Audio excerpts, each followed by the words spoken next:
नमस्कार। चैप्टर 2 चल रहा है हमारा मानव तंत्र, और हम पढ़ रहे थे मानव तंत्र में सबसे पहले पाचन तंत्र, डाइजेस्टिव सिस्टम। देखिए, मानव के पाचन तंत्र में हमने पाचन तंत्र के जो भाग हैं वो देख लिए थे कि पाचन स्टार्ट हो रहा है मुख से। पाचन कहां से स्टार्ट हो रहा है? माउथ से स्टार्ट हो रहा है, मुख से स्टार्ट हो जाता है मानव के अंदर। और मुख के बाद जो भाग होते हैं, मुख के बाद ग्रास नली, फिर आमाशय, छोटी आंत, बड़ी आंत, फिर मलाशय और लास्ट में रेक्टम। ठीक है, इस तरह से हमने पूरे ये भाग पढ़े। अब इसमें कुछ पाचक ग्रंथियां भी होती हैं। तो पाचक ग्रंथियां मुख में भी होती हैं। पाचक ग्रंथियां मुख के बाद आमाशय, ठीक है, फिर यकृत, पित्ताशय, यहां ये कुछ पाचक ग्रंथियां हैं। और इस तरह से जब भोजन शरीर के अंदर आहार नाला प्रवेश करता है तो छोटी आंत्र तक जाते जाते उसका संपूर्ण पाचन हो जाता है।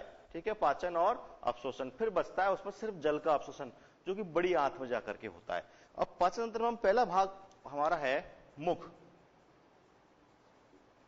पहला भाग है मुख। हमने मुख के बारे में थोड़ी सी चर्चा करी थी, तो देखो मैं बता देता हूं आपको। मुख क्या है? यह एक कटोरे नुमा संरचना है जो पाचन तंत्र, आहार नाल का एक सिरा कहा जा सकता है, प्रारंभिक सिरा। तो जो मुख है वो आहार नाल का एक सिरा कहा जा सकता है, प्रारंभिक सिरा। यहां से भोजन हम स्टार्ट करते हैं और पाचन भी यहीं से स्टार्ट हो जाता है। माउथ से ही डाइजेशन स्टार्ट हो जाता है। तो मुख के बारे में हमने बात करी कि यह एक कटोरेनुमा संरचना है जिसका ऊपर वाला भाग कठोर होता है और नीचे वाला भाग जो होता है इसका सॉफ्ट तालु होता है। ठीक है, अब क्या है कि जब हम भोजन करते हैं तो आपको मैं मुख की संरचना दिखा देता हूं कि किस तरह से हमारे मुख होता है। ठीक है, देखिए क्या होता है। मुख के अंदर दांत होते हैं, एक मांसल संरचना जिसे हम जिब्या कहते हैं, जीभ कहते हैं, वो पूरे मुंह के अंदर घूम सकती है, भोजन को घुमाने का काम करती है। भोजन को इधर उधर घुमाना है उसका काम करती है, और लार जो स्रावित होती है उसको उसमें मिक्स भी करती है। कौन करता है ये काम? जिब्या करती है। ठीक है, ये मांसल संरचना है। फिर उसके बाद नंबर आता है मुंह के अंदर दांतों का। तो मनुष्य, वयस्क मनुष्य के शरीर में टोटल 32 दांत होते हैं। किस प्रकार के होते हैं वो भी हम देखेंगे। पहले आप देखिए मुख की संरचना इस तरह से। ठीक है, इसमें देखिए आपको जिब्या दिखाई गई है, जीभ है, टॉन्सिल्स साइड्स में ग्रंथियां होती हैं ये, और ऊपर की तरफ ये यहां पर ये जो भाग है ना, ये सॉफ्ट पैलेट है, और ये ऊपर वाला भाग है ये हार्ड पैलेट है यहां पर। ठीक है, ये कठोर तालु है और ये मृदु तालु है। यहां एक संरचना इस तरह से लटकी रहती है, हम उबूला या अलीजिब्वा कहते हैं। ये टॉन्सिल है और ये जिह्वा है। ठीक है, तो इसका मतलब मुख की संरचना समझ में आपको अंदर से अच्छी तरह से आ गई। अब हम बात कर लेते हैं मुख की संरचनाओं को, लिख लेते हैं कि इसमें किस तरह से संरचना होती है। देखियो, तो देखिए इसका ऊपरी भाग, इसका ऊपरी भाग कठोर एवं निचला भाग मृदु होता है, कोमल होता है। ठीक है, ऊपरी भाग कठोर एवं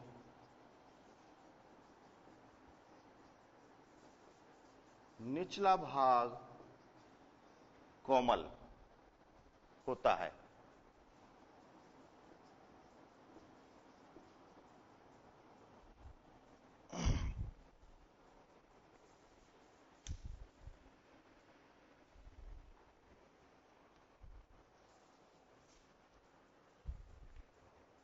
लिखना स्टार्ट कर दें आप।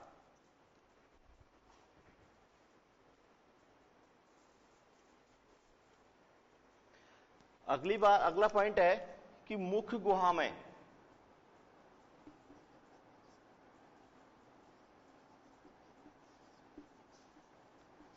पेशीय कोमल जिह्वा पाई जाती है।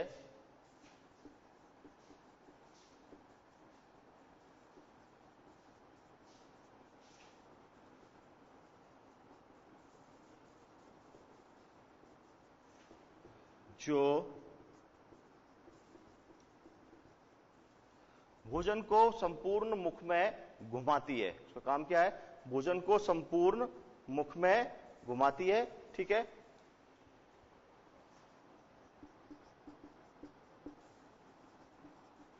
जब खुद तो घूम ही सकती है पूरे मुंह के अंदर, भोजन को संपूर्ण मुख में घुमा सकती है। और यह पृष्ठभाग से जुड़ी होती है। अग्रभाग इसका मुक्त होता है, जिह्वा का, जीभ का आगे का भाग फ्री होता है, और पिछला भाग इसका जुड़ा हुआ होता है।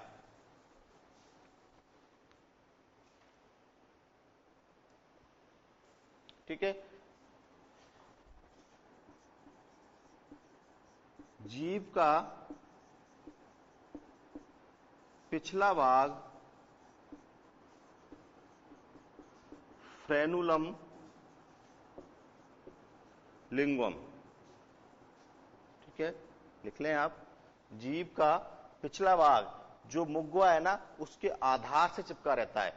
जीभ का पिछला भाग फ्रेनुलम लिंगुअल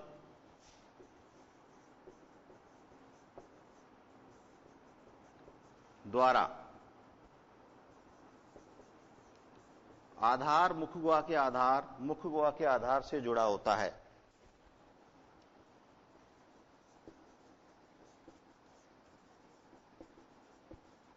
मुखगुहा के आधार से जुड़ा होता है।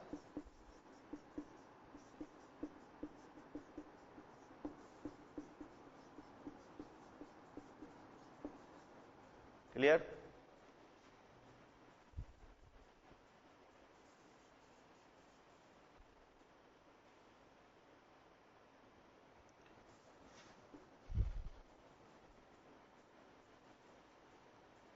अगला बिंदु है कि मुख दो मांसल ओष्ठों, होठ, ओष्ठों से घिरा होता है बाहर की तरफ, जो भोजन को पकड़ने एवं मुख को खोलने और बंद करने में सहायक होते हैं।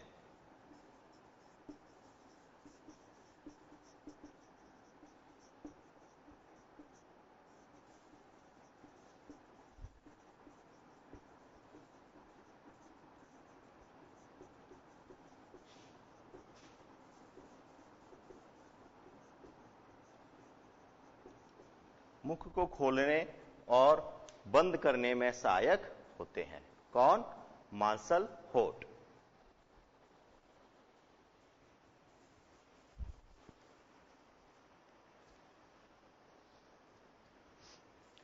ये तो सामान्य बात हो गई मुख की। उसमें मुख गुहा, जो मुख जहां आप भोजन को रख लेते हो ना, चबाने वाला, चबाना नहीं है आपको, रखना है, तो वो मुख गुहा है, अंदर का भाग जो मुख का है।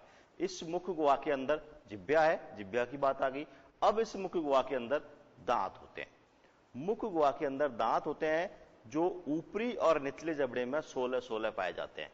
ऊपर के जबड़े में 16 और निचले जबड़े में भी 16, तो टोटल कितने हो गए? 32। तो मुख गुहा में अगला भाग है दांत।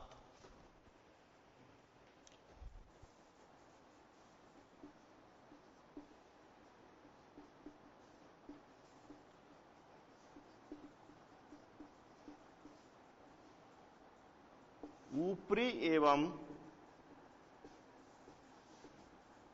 निचले जबड़े में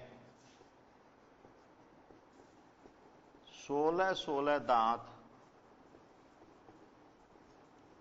पाए जाते हैं। दोनों जबड़ों में 16। अब जो 16 दांत है ना, इनको अलग अलग नाम दिए गए हैं। 4 अलग अलग भागों में इनको बांटा गया है, जितने भी दांत हैं उनको।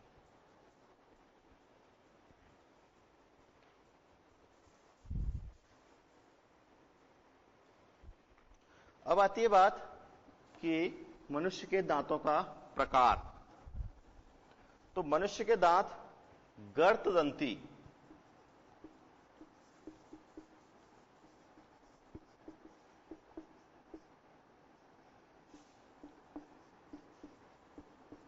मतलब मसूड़ों में धसे हुए, एवं द्विबारदंती की पूरे जीवन काल में 2 बार आते हैं, द्विबारदंती होते हैं। थीकोडॉन डॉट डाइफोडॉट। तो मनुष्य के दांत गर्तदंती मतलब धसे हुए मसूड़ों के अंदर फिट रहते हैं, फिक्स रहते हैं, ठीक है। और द्विबारदंती मतलब पूरे जीवन काल में 2 बार आते हैं। आपको पता है, एक बार दूध के दांत और फिर स्थायी दांत। तो मनुष्य के दांत एक तो गर्दंती होते हैं और द्विबारदंती होते हैं। अब इनको 4 भागों में बांटा गया है। मनुष्य के दांतों को 4 भागों में बांटा गया है।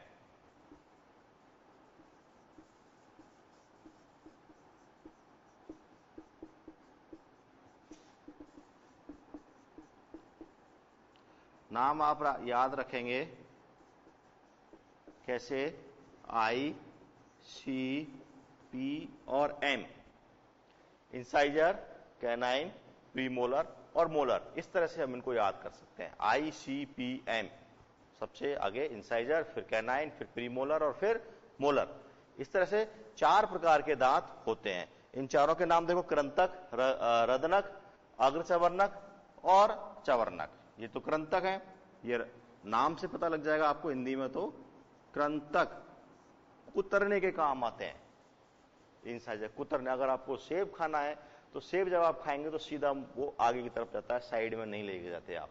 आगे से आप उसको कट करते हैं और फिर उसको कहां ले जाते हैं, इनके पास, रदनक और अग्ररदनक और अग्रचवर्णक और रदनक के पास। प्रीमोलर और मोलर, अगर मैं इंग्लिश में बोलूं आसानी से, प्रीमोलर और मोलर इनके पास ले जाते हैं और वो उसको चबा जाते हैं।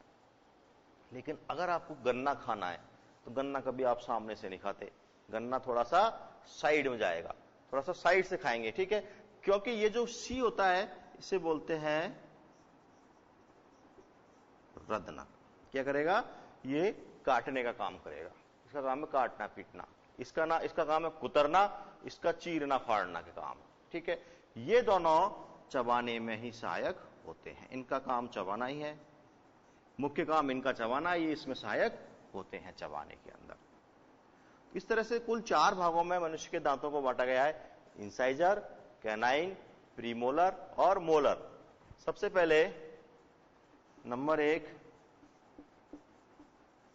कृंतक। ये प्रत्येक जबड़े में क्या होंगे, 4-4।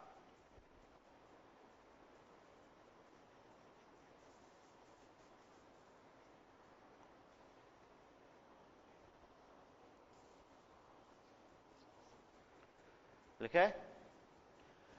कृंतक सबसे आगे वाले होते हैं,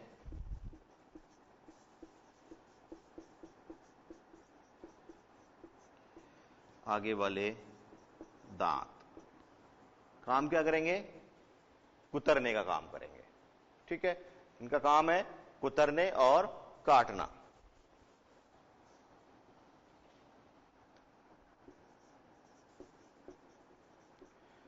कुतरना एवं काटने का कार्य, दोनों चीज आ गई इसके अंदर। कहां पाए जाते हैं और इनका काम क्या होता है, और ये लगभग 6 महीने की उम्र में आ जाते हैं। कृंतक, रदनक, लगभग 6 महीने की उम्र में ये दांत उग जाते हैं।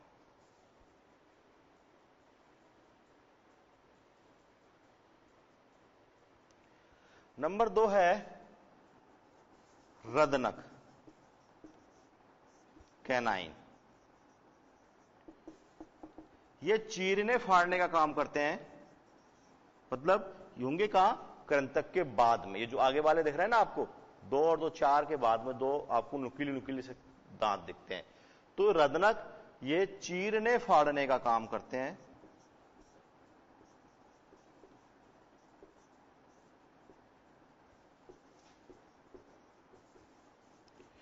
मांसाहारी जंतुओं में अधिक विकसित,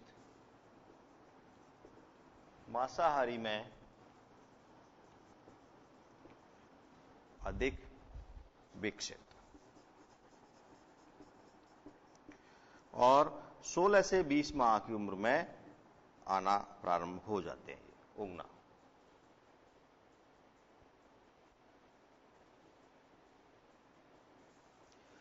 नंबर 3 है अग्रचवर्णक। क्या काम करेंगे? चबाने में सहायक, भोजन को चबाने में सहायक, अंदर वाले, थोड़ा सा अंदर, अभी मैं दिखाऊंगा आपको कहां कहां कौन कौन से होते हैं, ठीक है।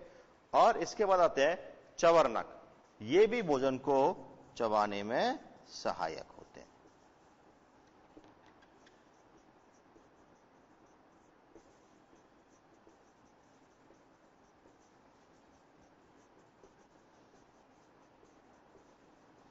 ठीक है, प्रीमोलर और मोलर, मैं लिख देता हूं यहां पर, ये तो है मोलर और ये है प्रीमोलर।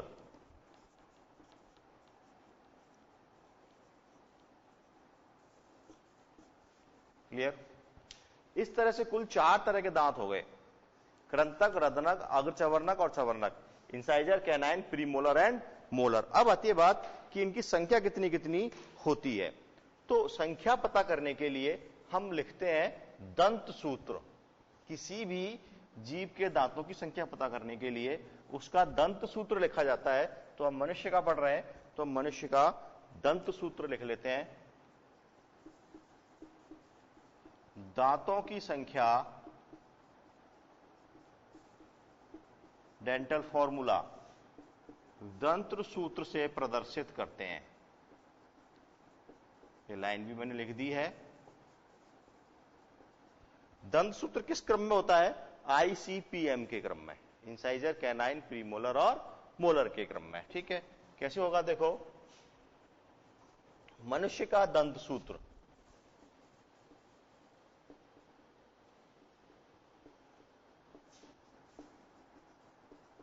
और वो भी वयस्क का, ठीक है, 21, 23/21, 23 ICP और M, इस तरह से। अब देखो, ये जो दंत सूत्र होता है ना, ये आधे जबड़े का होता है। कितने का होता है? आधे जबड़े का होता है। ठीक है, अब आप एक बार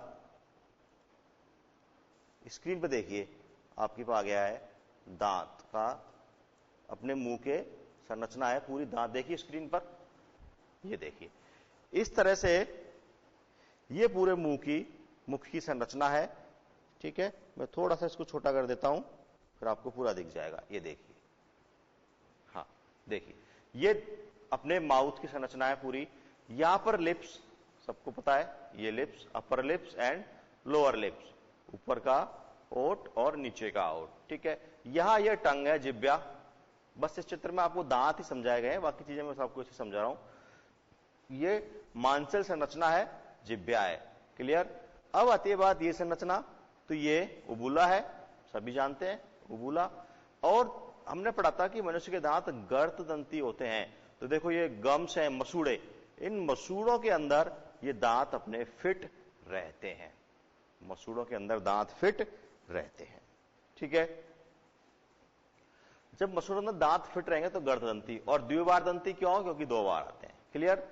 अब ये ऊपर वाला तालु है, ये हार्ड होता है, और जो नीचे वाला है ये वाला भाग सॉफ्ट होता है। तो ये हार्ड तालु और ये कोमल तालु। ठीक है, ये है पैलेटाइन टॉन्सिल्स, ये टॉन्सिल्स दोनों तरफ होती हैं। ठीक है, क्लियर? ये सारी चीज हो गई। ठीक है, ये पेपिलेज ऑफ टंग मींस यहां पर टंग जाकर के फिट रहती है, फिक्स रहती है एक साइड से। हमें पता है पृष्ठ भाग से फिक्स है और अग्रभाग से मुक्त होती है, फ्री होती है। अब दांतों के बारे में बात देखिए। सबसे पहले इंसाइजर, ये देखिए 1 2 3 और 4, इसी तरह से 4 यहां 1 2 3 4। ये हमने सूत्र लिखा था 21-23। 21-23 क्या होता है, इस जबड़े को आप आधा कर दें बिल्कुल बीच में से यूं करके इसके 2 भाग कर दें। जब 2 भाग करेंगे तो इसके एक भाग इधर वाले का जो सूत्र है वो ऊपर लिखा जाता है और इधर वाले का सूत्र है वो नीचे लिखा जाता है। तो यहां पर इंसाइजर 2 ही दिख रहा है हमें। जब यहां से मैंने इसको कट किया बीच में से तो इस साइड तो इंसाइजर 2 ही है ना, ये 2 रहे। तो इस तरह से 2, फिर एक कैनाइन, तो 1 2 1, ठीक है, फिर 2 प्रीमोलर, तो 2 1 2 और लास्ट में 3 मोलर। इस तरह से 21-23 उसको हमने लिखा था। क्लियर? तो अब ये दांत अपना दंत सूत्र, आप इसको याद करें दंत सूत्र को। देख तो चारों दांतों के नाम और दंत सूत्र याद कीजिए। जब फिर मिलते हैं छोटे से ब्रेक के बाद।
आगे बढ़ते हैं ब्रेक के बाद। दंत सूत्र की हम बात कर रहे थे।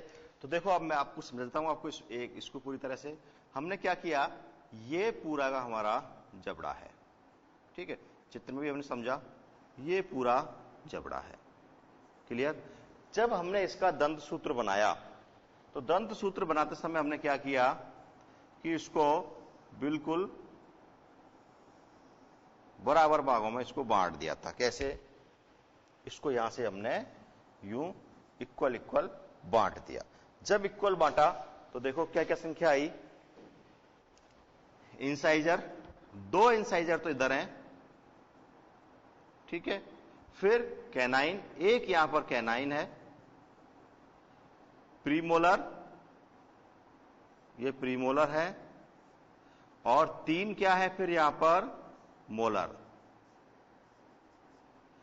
इस तरह से दांत पूरे, ये एक साइड जो लिखा हुआ है ना ऊपर, ये एक साइड का संरचना है इस तरह। इसी प्रकार से नीचे 2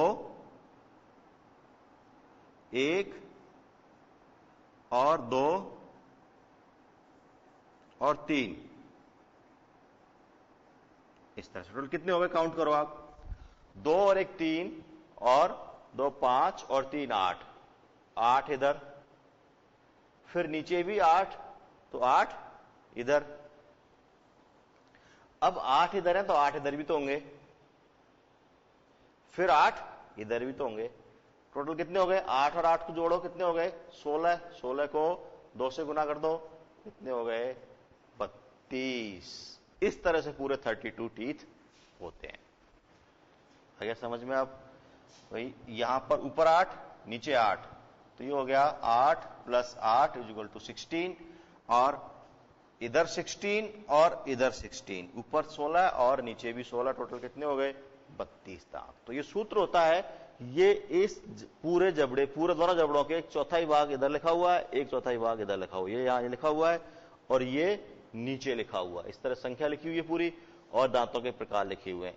अब उनको इस तरह से आप 8 और 8 कर लेंगे तो टोटल कितना हो जाएगा, 32 हो जाएगा, 32 हो जाएगा। तो ये दंत सूत्र के जो सूत्र जो जिस तरह से लिखा गया है वो आपको पूरा यहां पर मैंने समझा दिया है।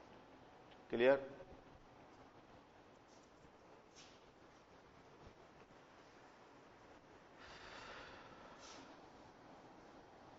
अगला पॉइंट है हमारा मुख में पाचन। अब मुख की संरचना पूरी हो चुकी है। अब क्या होगा कि जब पाचन जो होता है ना, वो पाचन माउथ से शुरू हो जाता है, मुख से ही शुरू हो जाता है पाचन। तो हम संरचना पढ़ ली, हम क्या कर रहे हैं, पहले उस अंग की पूरी संरचना पढ़ रहे हैं और फिर उसी का पाचन पढ़ रहे हैं, इसलिए वो अंग पूरा वहां पर हमारा हो जाएगा, सारी चीज हमें टुकड़ों में याद हो जाएगी।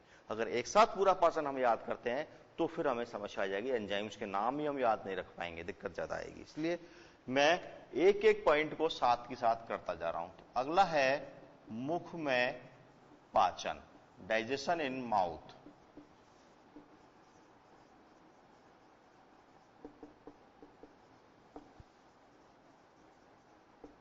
मैं दंत सूत्र अभी नहीं हटा रहा क्योंकि आप इसको अस्तर समझते रहे और लिख भी लें।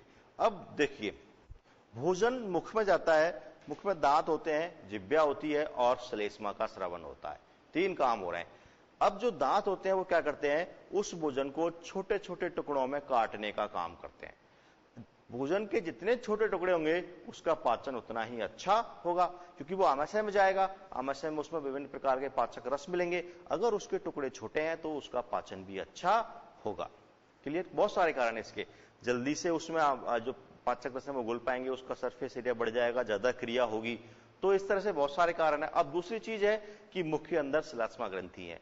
श्लेष्मा ग्रंथि उस भोजन में क्या करेंगी, श्लेष्मा का स्रवन करेंगी, जिससे हमारा भोजन जो हमने मुख में लिया है वो कैसा हो जाएगा, लसलसा हो जाएगा, चिकना हो जाएगा और उसको निगलने में आसानी रहेगी। तो 2 काम हो गए, पहला दांतों के द्वारा उसको छोटे छोटे टुकड़ों में काट दिया गया। दूसरा काम वहां पर हो रहा है कि जिह्वा और श्लेष्मा ग्रंथियों के द्वारा उसके अंदर श्लेष्मा को अच्छी तरह से मिलाया जा रहा है। और जब श्लेष्मा अच्छी तरह से मिल जाएगा तो वो भोजन का जो कौर आपने लिया है वो कैसा हो जाएगा, लसलसा हो जाएगा, मुलायम हो जाएगा, जिससे उसको निगलने में बहुत आसानी रहेगी। ठीक है? तो सबसे पहला पॉइंट यहां रहेगा कि भोजन का पाचन मुख से ही शुरू हो जाता है। भोजन का पाचन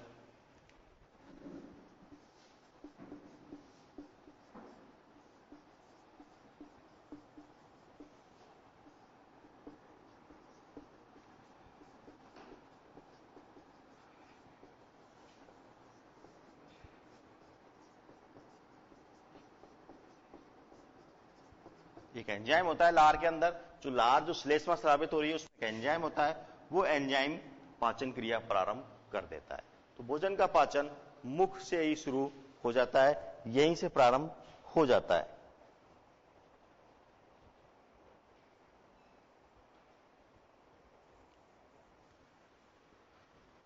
लिखें आप, मुख में लार ग्रंथियां होती हैं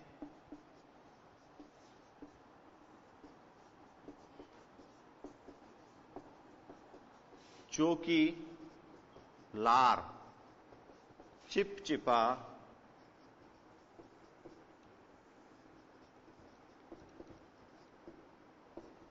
पदार्थ, जो कि लार का स्रवन करती हैं,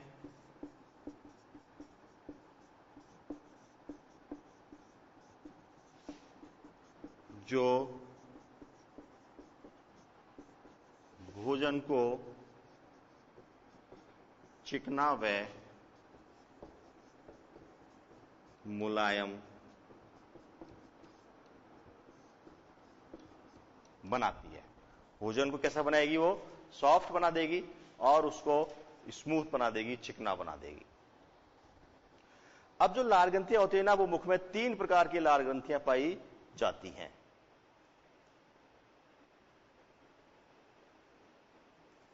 मुख में 3 प्रकार की लार ग्रंथियां पाई जाती हैं। ठीक है?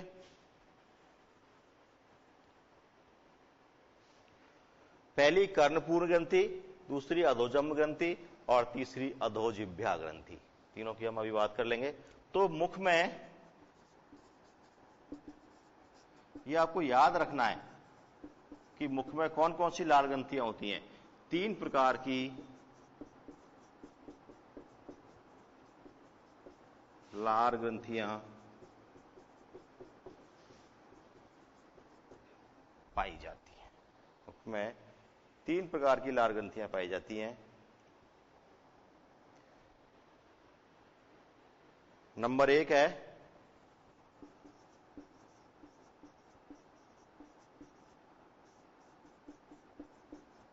काम, तीनों का वही है ना, लार का श्राप करना, लेकिन 3 अलग अलग जगह होती है, इसलिए इनको 3 प्रकार नाम दे दिया गया। फर्स्ट है कर्णपूर्ण ग्रंथि।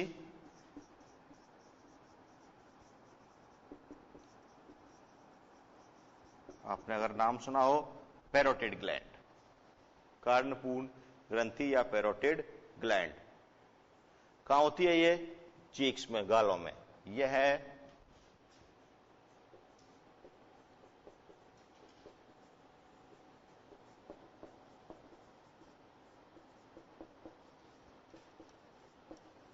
गालों में पाई जाती है।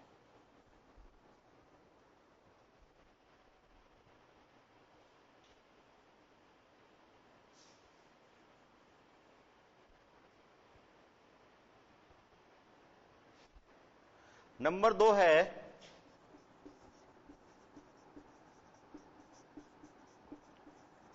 अधोजम्ब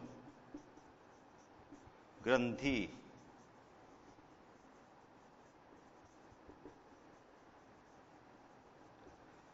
सब मैंडिबुलर ग्लैंड। आप अधोजम्ब ग्रंथि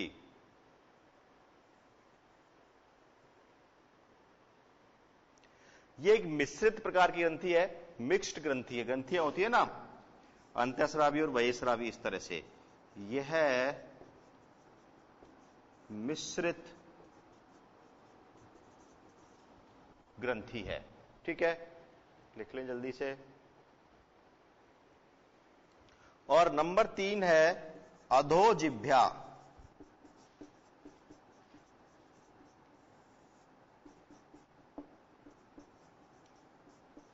ग्रंथि।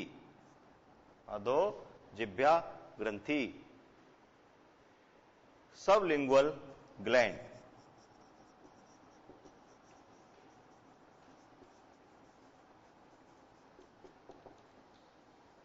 सबलिंगुअल ग्लैंड ये कहां होती है? जिह्वा के